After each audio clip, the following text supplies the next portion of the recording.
with all due respect.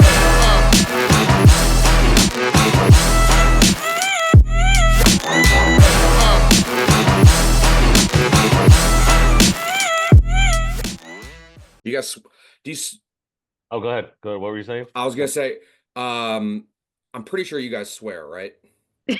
Yeah. I love the All right. start to this. This is Yeah. perfect. Yes, Yeah. we can. I did tell There's a. myself I wouldn't curse when I started this Okay. thing.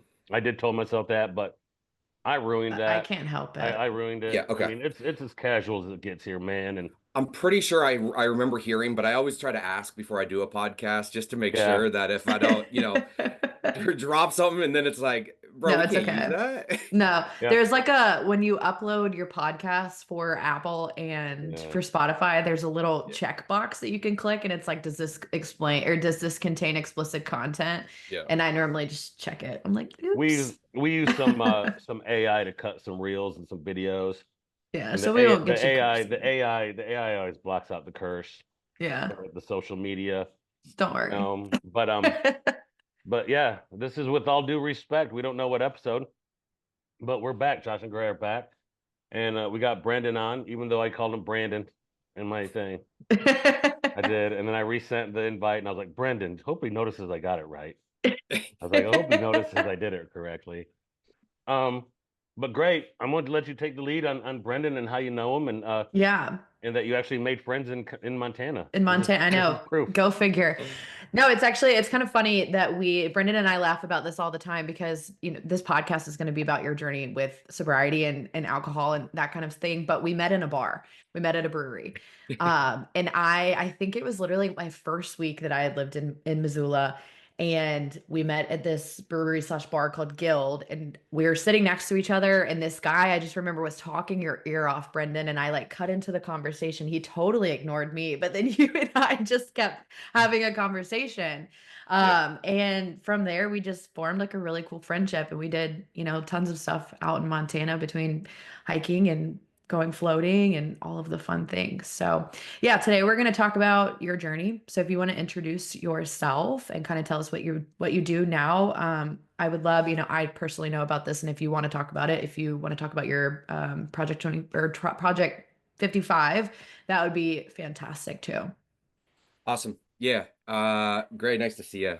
Thanks for having me. Josh, pleasure, man. I get Brendan, I get Brenda half the time. So it's Mhm. like, I guess, in today, hey, I could be a Brenda, but I appreciate you getting it right the second time. So, um, Brendan, Missoula, Montana. Let's see, I'm a 40-year-old guy, grew up in Seattle, lived most of my life over there until I came here. After COVID, kind of needed a restart on my life, which is kind of part of my journey, which is what got me here, which we'll get into, but moved out here about 4.5 years ago. And I kind of have really never looked back. I got into the insurance world, which is what brought me here. I had a software tool that I kind of sold into the industry, loved it. I know there's a lot of kind of some negative connotations around the insurance space, but it's been wonderful to me. It's helped me create and allowed me to build a career and a brand and kind of a business within the space. But yeah, and then also Montana has been fantastic, and I've been out here. I've got a girlfriend, live by the river. Life is so good, man. It's great. But yeah, funny enough about that guy, it's just like, dude, that guy was not stop talking to me, and I'm like, hey, bro, I got nothing for you, man. I got this pretty girl next to me. I'm gonna talk to her instead, dude. Like, what you doing, man? Yeah. Yeah. So funny. It But yeah. was. So I mean, we can dive straight for it if you want to. Like I was telling Josh when we first scheduled this podcast, and I know you know this, Brendan, I think January is a really good time to talk about alcohol in your life because a lot of people are setting intentions or goals or resolutions for themselves. A lot of people do dry January, or, I have some friends that'll do February, some friends will do October, whatever it might be. Let's dive into your journey and how you Yeah. got to where you are.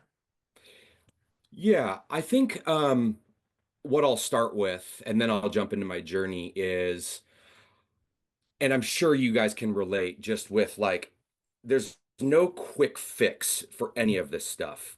And Gray, you and I even talked about this. Like Mhm. January 1st is kind of just another day for me. Like I Yeah. have resolutions, I have goals that I try to hit, but I see people who, they put all these massive things out there, right? And I'm going to do this. And I try to be very careful with that. And even when I do other podcasts or I talk to people, nothing is a quick fix. And when we think about it in the long term of life, if you did something, in January and then you slip up, you have a cheat day or whatever, and you lose, and and then you beat yourself up and you've lost all that momentum, it's like how disappointing. But if we were to reframe our concept of it being like a year-long progress or goal, if you were to not drink for say 330 days, that's still a 90% success rate, right? So the idea that like people are like, oh, I have to do dry January. It's like, okay, well, the chances of that I love, right? I fully support that. But also, if you want to change your relationship with alcohol, let's reframe your thoughts around what that looks like for a longer period of time. And again, I'm sure you kind of have some of that same mentality, right? With coaching, nutrition, because there are no quick fixes with this. You can't just lose weight overnight. You're going to have off days, you're going to have amazing days. But over the course of it, much like New Year's resolutions, it's important to kind of keep things in the grand scheme of things. And so I just kind of start there because I don't want people to get discouraged, and it's something like 87% of New Year's resolutions are done by the 13th or 14th. That's crazy. So, Mhm. anyways, I stopped drinking. I got sober. I just celebrated in November 5 years. I was previously married in Seattle, had an amazing life. I worked for a golf company, I was in sales. But part of my story goes back even to kind of high school. I was in high school. I was a, like everybody, the glory days, right? I was a good athlete. But sadly, I ended up in high school getting I had ended up with 6 concussions over the course of a year. And, now this is 25 years ago, right? So we know a lot more about concussions, but at the time, the coach was like, great, take a break, now get back in there, right? So some of that kind of traumatic brain injury that I suffered, the lasting effects of that were as a high school kid, I lost my identity, right? So I started looking for coping mechanisms. In high school, not a lot of that was taught. I was told to go to a psychiatrist. Great. I'm 17. I went to one psychiatrist. He told me to lay on some weird ass couch. I said, absolutely not. But I wasn't taught any coping mechanisms. So what I did instead is I became one of the guys who was throwing parties. Instead of running out onto the field on a Friday night, I started hosting the parties after the football games or after the basketball games. Alcohol became the identity. I substituted that because I didn't have any ways to process. Not that I didn't have any ways, but maybe I wasn't hearing the message or they weren't available in the way that as a high school kid I was kind of receiving the correct message. That kind of translated in my later life. And so when things got hard, I turned to alcohol. When anxiety, some depression, I'd lose a big sale, right? Anything, alcohol was always there. It was kind of my confidant. I knew I could trust it, I knew I could lean on it. And so as my story goes, I got more and more addicted to it. I ended up with some pretty, like I was doing some speaking engagements, so a lot of my anxiety was still there and present. So I went to my doctor, I got prescribed some medicine. The medicine started working. Well, fast forward about 4 years later, the medicine I was prescribed was called alprazolam. Well, alprazolam is the name, and the generic name is Xanax. I don't know if I don't remember him telling me, but I certainly ended up becoming extremely addicted to Xanax over the course of those next 4.5, 5 years. And so while it was still certainly part of my problem, I found myself at 34, 35 faced with this incredible life that I had, but yet this incredible addiction to both Xanax and alcohol. And both were kind of crumbling around me. Now, at the time, I had zero idea. I had no idea what the hell I was doing. I was like in the middle of the tornado, right? You just look up and it's completely clear, but everything else around you is just spiraling. Found myself in California, spent 90 days down there. I almost killed myself, suicidal ideations, depression, a lot of that stuff just became so, um, I almost lost it all, but thankfully, here I am, 5 years later, clean and sober, a new life, a new ability to be free, or chase my goals, I have a lot of regrets, I've forgiven myself for a lot of things, but you still carry some of that weight but here we are, I get a chance to be on the podcast with you guys. I talk to high school students. I'm all about mental health, wellness, there's just a Mhm. lot of good that came from it.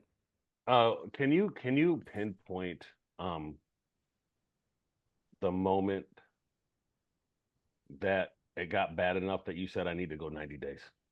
Can you pinpoint that moment? There were a lot of moments leading up to that. I'll start with I went to a couple detox facilities, and I went to one, and one stands out. And I went to one, I spent like 4 nights there or something.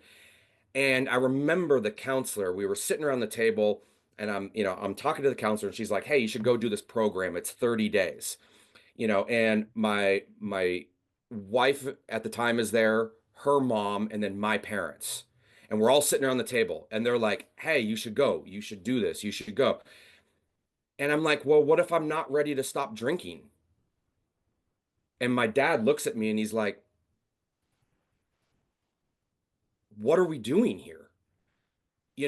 He's like, "If there's no reason, if you haven't figured it out yet, we're all just spinning our wheels." And I remember that moment so clearly because then it was about 2 weeks later. I had been up all night as a result of kind of the withdrawal of the Xanax. I really hit this just awful downward spiral. And I was like, kind of, I guess, trigger warning for some of this stuff and language, but I was cutting myself, I was hitting myself with, serrated knives all over my body. I was running around my house naked, I was running through screen doors. But one night I was up at like 3 a.m. I was drinking a bottle of wine, and I just was done. I called my mom. She came over at like 6 or 7 in the morning. We looked for a bunch of places, and I was just a mess. I'm 36 at this point. No, I was 35 at that point, in my boxers, crying to my mom, telling, it's like pretty humbling experience to remember. But that was that moment where I couldn't tell you what came through my mind in that 3 a.m., but I remember being so tired that I called. I don't remember the call, but I know that she showed up later, and we booked a flight. We booked all of it. We found a place. Took about, an hour or two. And then I just went back to drinking for 2 days until I could fly down. But I knew I had that. Okay. The reason I asked that is one of the subjects that's been on my mind just from watching videos and content and stuff is that people who make change, whether it's food addiction, drug addiction, things like that. Um, I watched a video recently in listening to other people. I've had a lot of conversations with people that have either gone and made a change around drug addiction, food addiction, alcohol. They all describe a moment where they're sitting somewhere, they don't know what it is, and they go, "I'm done." Mhm. And there is no negotiation with them. I'm done, but I'll do A, B, and C. Like Yep. it's non-negotiable. They don't try to negotiate with themselves. They don't try to negotiate with anybody else. What they're going to go through to get clean or to break their addiction is not going to be as bad as what they're going through now. And there is a moment that they wake up, sit on the couch, whatever that moment of clairvoyance is, I guess, and they go, I'm done. Yeah. Because what's that cost if you're not done? Well, probably death,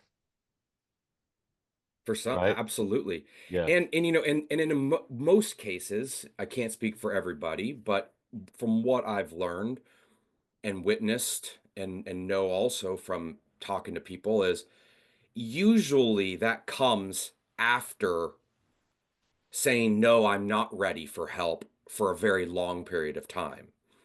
You know, very rare, you know, Josh, you were explaining that, you know, you don't drink. So, you know, that was a choice. But for people who maybe don't have that choice, whether it's food, alcohol, or drugs, if you're in a place, you've most likely had a lot of conversations, interventions, but you aren't, it's kind of like back to my high school. The solutions were probably there. I just wasn't willing to hear them at the time. You know, or it wasn't delivered from the right person.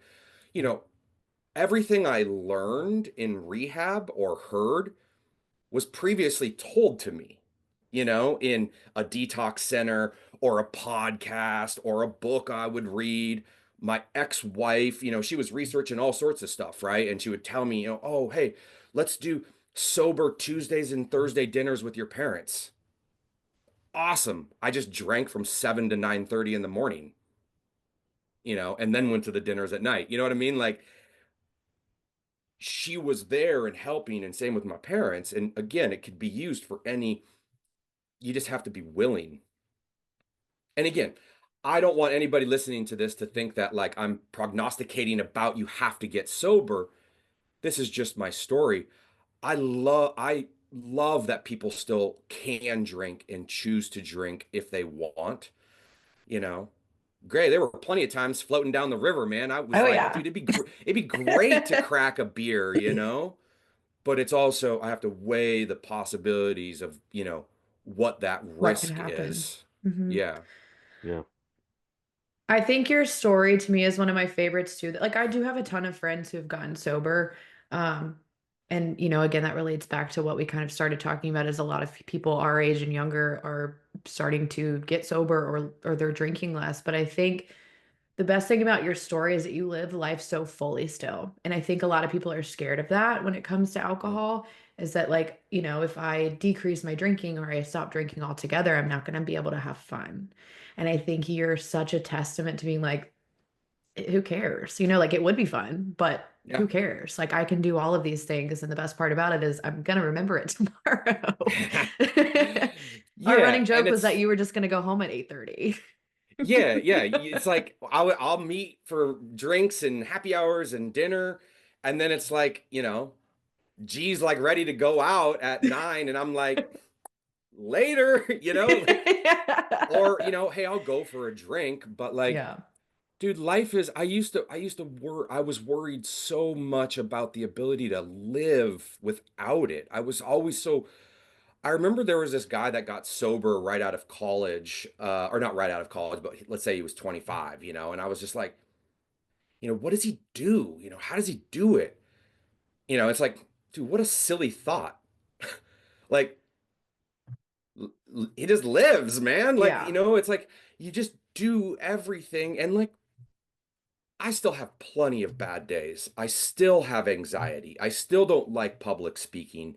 I still am fearful. I just, you know, I just quit my job. Well, it didn't quit, but we just kind of parted ways after 4 years. But like, I still worry that I maybe, you know, are my skills valuable enough, right? I have a lot of negative self-talk. I have plenty that I'm working on, but I also know that without getting sober, you know, this version of me would not exist, and I certainly wouldn't be here today without it. Yeah. You hear a common conversation you have is and I've heard this in conversations, they say, well, what were you afraid of that what would happen? What were you afraid would happen if you got sober and quit drinking? And you hear all the time, well, will I still have fun? Like dudes will be like, well, I meet a lot of girls when I go out and drink, right? Can I still meet girls, right? Will I still be funny? Will I still have friends, right? Um, will my friends be okay with it? Like, because people develop a lot of friendships around going out and having drinks. And you're like, well, can I still have friends? Like, what about my joy? I really like it. Like I've had multiple conversations with people where they're like, they ask me, you don't drink, but I liked alcohol a lot. I did like it. It's great. Like, didn't have any Yeah. problem with it. But then like any other things like that in my life, they're like, well, do you just not do that because you don't like it? I'm like, no, I love it.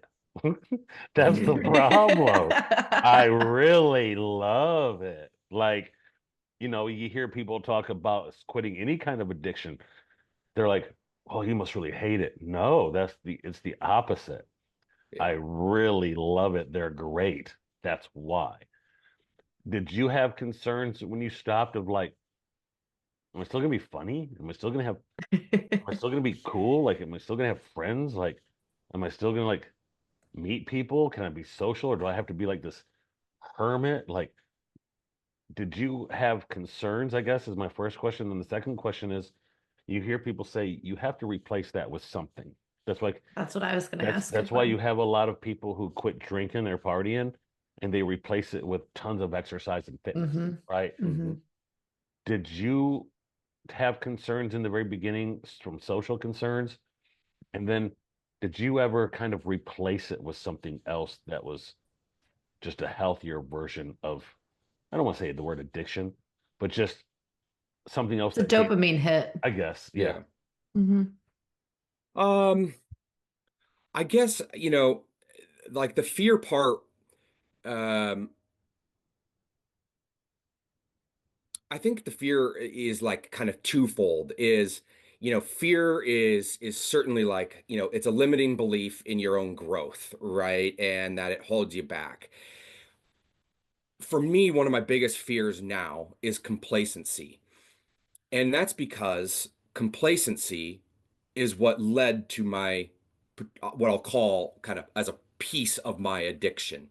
I was so fearful of stepping out of that to push myself. And that could have been a new job. It could have been quitting drinking. It could have been moving cities, right? Like any of that stuff. And that kept me stuck. And that stuck then kept me with the alcohol. And so that was a comfort. And so I was certainly afraid of giving that up because I was so complacent in that current life. And so now fast forwarding, I'm like, what a silly mindset, right? Pushing outside your boundaries is like one of the best things you can do for yourself because it pushes you in growth. And dude, I've failed so many times. I've failed more times in the last 4.5 years than I did in, you know, from age 22 to 34, 35. I was always afraid of what was coming, whether that was losing friends, if I got sober, if I moved, would I be able to find it? All of those things. But that is what also kept me from making those changes, you know? And I don't think anybody would actually tell you that I am funny. So I probably am less funny now, anyways. But like, it's you do worry about those things, it's also human nature. Like I still worry about, do people like me, right? Am I, when I'm in sales, am I likable enough? So I think that's just human nature, but I was certainly worried about that when I removed a core piece of maybe who I was and that identity of what I had created about myself. In terms of replacement, I mean, I started with cigarettes, you know, like I was just a I was a chimney in rehab.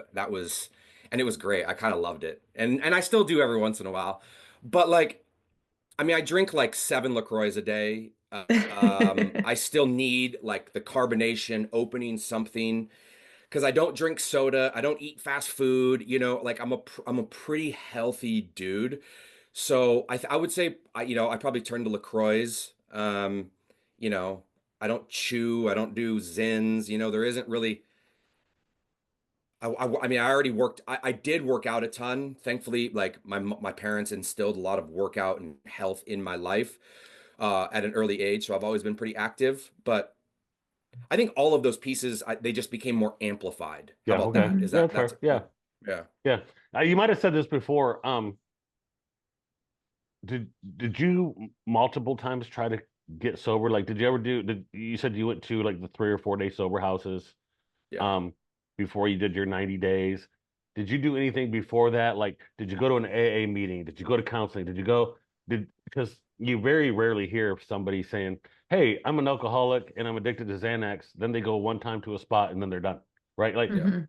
I think the average is like 5 to 7 attempts to be sober Yeah. before they become sober.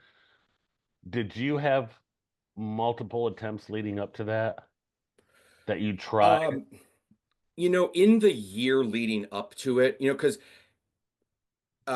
it was kind of a chicken and the egg, right? The addiction was also with alcohol and it was with Xanax because the further I got into the addiction, the less the Xanax was actually working, right? Because my body was needing more and more of it. And so then I started compensating with the alcohol. So I wasn't all and I'll use this term, but like I wasn't at rock bottom for years. My rock bottom was very quick and very severe. So, I would say it was a 1 year. Now, I certainly had issues leading up to that, but that rock bottom where people were attempting to help was really a year to 9 months before I got into that treatment facility. So, but I tried therapy, I tried marriage counseling, and again, half the time I was drinking before I got to those places. I didn't ever try an AA meeting. And then I tried a couple detox facilities. But I was kind of knock on, well, that's not wood, but um, I was a one and done. I spent 90 days in California and have never looked back. Yeah. Um, I feel extremely lucky. In my first week in rehab, I remember talking to this guy, and he actually lived in Seattle or north of Seattle, and he was in his like ninth or 10th rehab, and I remember talking to him, and as someone who had never been there, I was also still like, how has it not gotten there, even though I was in the same place, right? But this was my first experience in getting sober. He checked out of rehab, got to the airport, started drinking. He was back like a few hours later. That that was like one of those moments where I was like, is this the rest of my life? Mhm. Is this what happens if I don't figure it out? Like 2 weeks later, some dude who's like 68, he comes, he gets checked in. He's on his 17th rehab. So I think, now were those the right messages at the time? Kind of again going back to that? Probably, but like I feel so lucky to have had those moments, and again, I still have tons of regret. I still have tons of stuff that like it's sad, man. Like I had a great life and there was a lot I gave up for some dumb shit, but like Man, wouldn't trade it. that story of and you're right, you said it right there. I wouldn't trade it, right? Because Mhm. you got to go through. If you're happy, you got to go through the suck. Everybody's suck Yeah. is different. But you said something that I've heard so many people say. They say, "I am so lucky," and they back that up with stories. I've talked to multiple people. Um, Man, for some reason in my life, I've had three, two friends die of an overdose. Uh, One friend was shot in a drug deal by one of our best friends, right? Um, I've always kind of lived life on the edge. Even Gray will tell you there's no gray area with me. It's kind of funny. Your name's Gray. I'm black or white, dude. Like I'm all Mhm. in. Like I was the kid in high Yeah. school that if you brought it, we're doing it that day. Nobody's leaving Right. until we're done. Right. Right. There will be no tomorrow. Everybody's staying, and we're going balls to the wall. And but the story I've heard from so many people is, man, am I lucky. And from the outside people looking in, they're like, why is that guy lucky, man? 90 days, lost a lot. And it's like, because you hear the stories of, um, hey, I lost my family. I haven't talked to my kid in 3 years. I couldn't drive. I lost everything. I got fired from my job. Um, I died on a tape. Like, you hear these stories, and I hear people come home or people talk to me, or they say,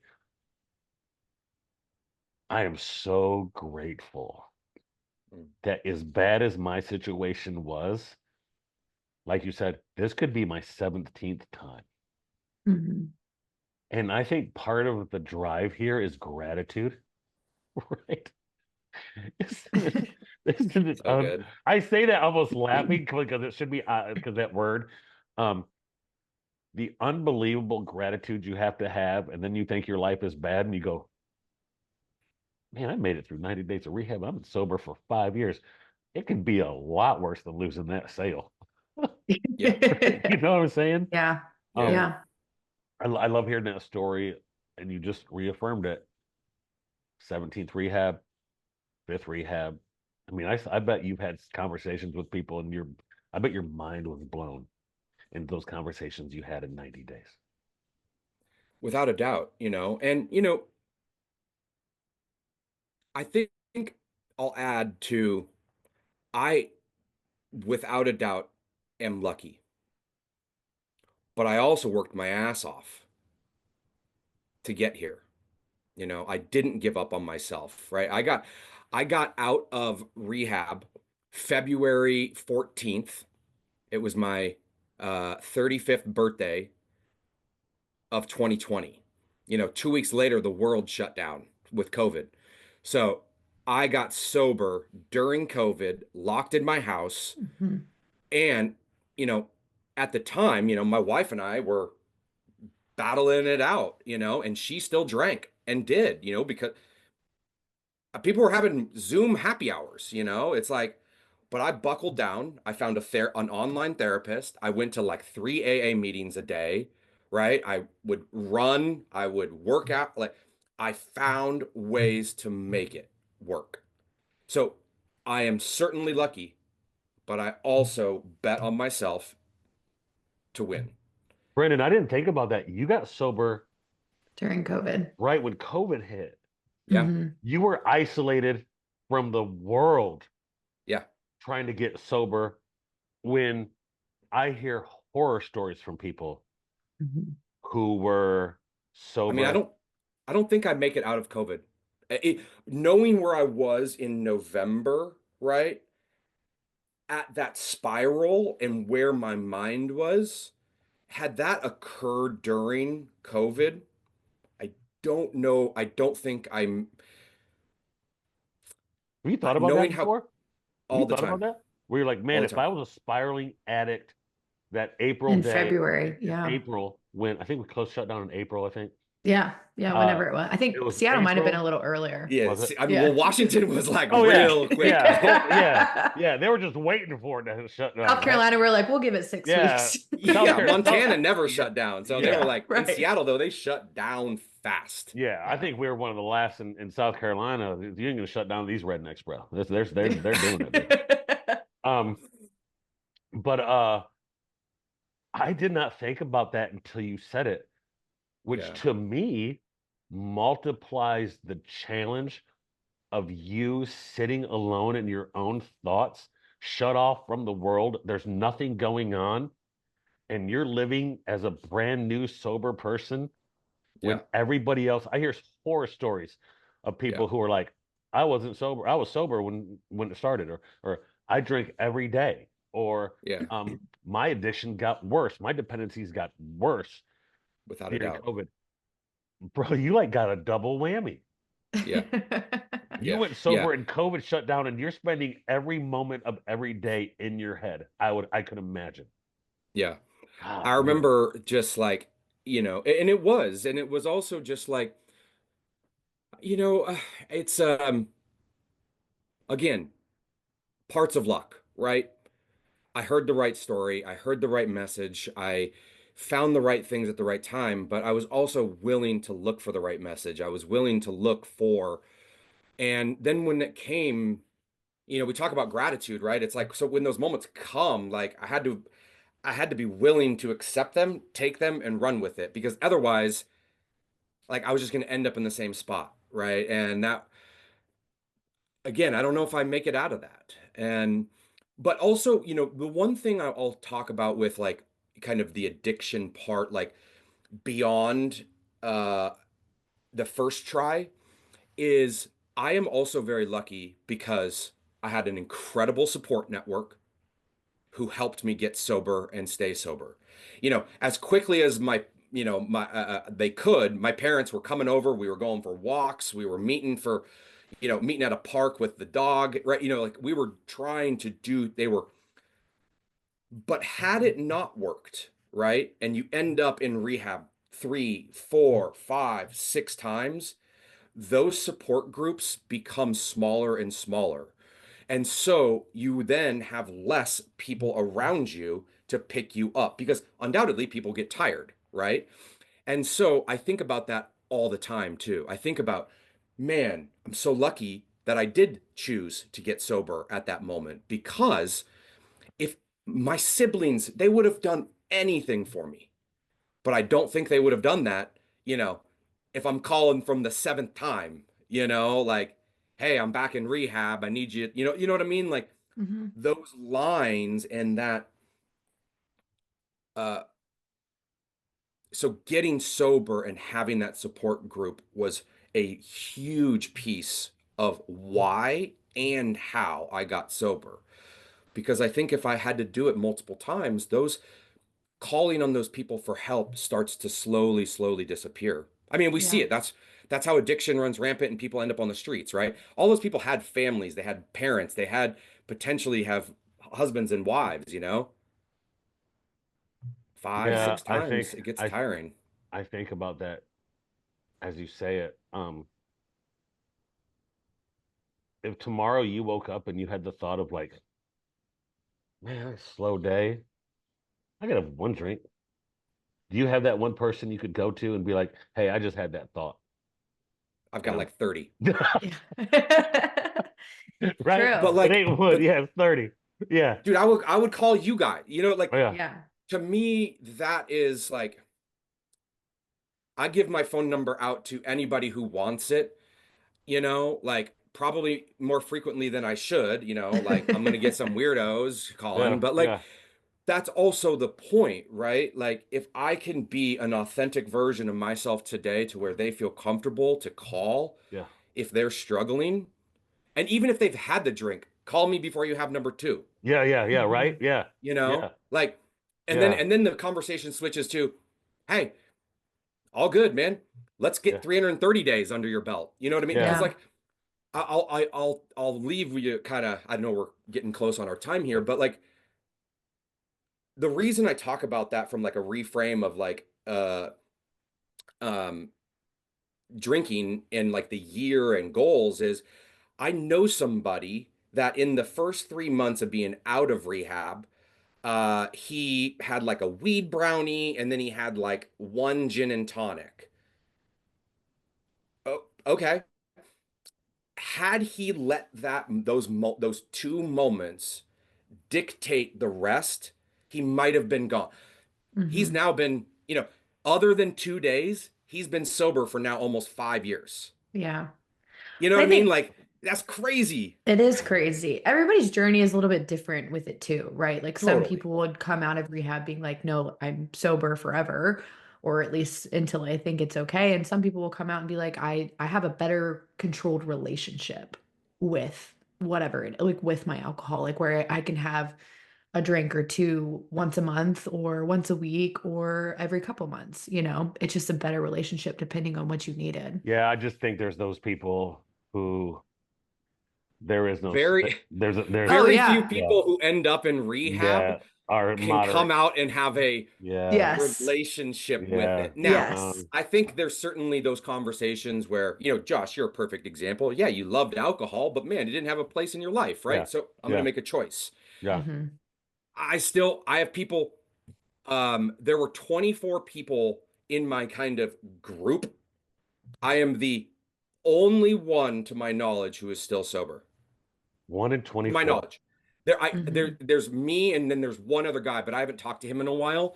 But so let's just say there's two of us, like I just don't know where he's at. I know 8%. When you don't answer a phone, when you don't answer phone calls, you kind of are like, well, Yeah. because they know 8%. why I'm calling.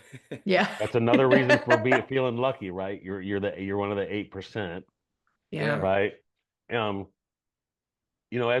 we end, uh, one thing I've learned, whether it's in from counseling, Gray knows I'm not afraid of that. Like, one of the best things I've ever done is going to counseling. I surround And myself with soft 40-year-old men. men, Dude, let's soft men, go. right? And Let's get soft. whether But then it's let's go work out. counseling, whether it's counseling or just friends I know or my own relationships, I'm always shocked when I have this perception and someone goes, "Hey, man, so and so, they just spent 21 days." I'm like, "What? Man, that dude seemed like he had it all. I thought he had it figured out. Like, social media makes it look like he's killing it, dude. You know what I'm saying? Like, I thought he was awesome. I just saw that dude 2 weeks ago, and he dapped me up. We hugged, and it was awesome at the gym. You're telling me he went 21? Like, you don't see it. What it tells me is the statistics are gonna play out. That somebody's gonna watch this, whether it's tomorrow or whether when we post it, or someone's gonna find it and someone shares it, and it's 5 years from now, right? I truly do believe this. Part of it is I do believe it, and one of it is I choose to believe this, that there will be somebody that watches this and they make a decision off this video. Somebody's going to watch this video and they're going to call their mom or their spouse and go, "Guess what? They go, I'm an addict. Yeah. And I need to do something within the next hour. Not, hey, I'll come do it tomorrow. It's 1:51 East Coast time. I need to have something figured out by 2. Right. Right.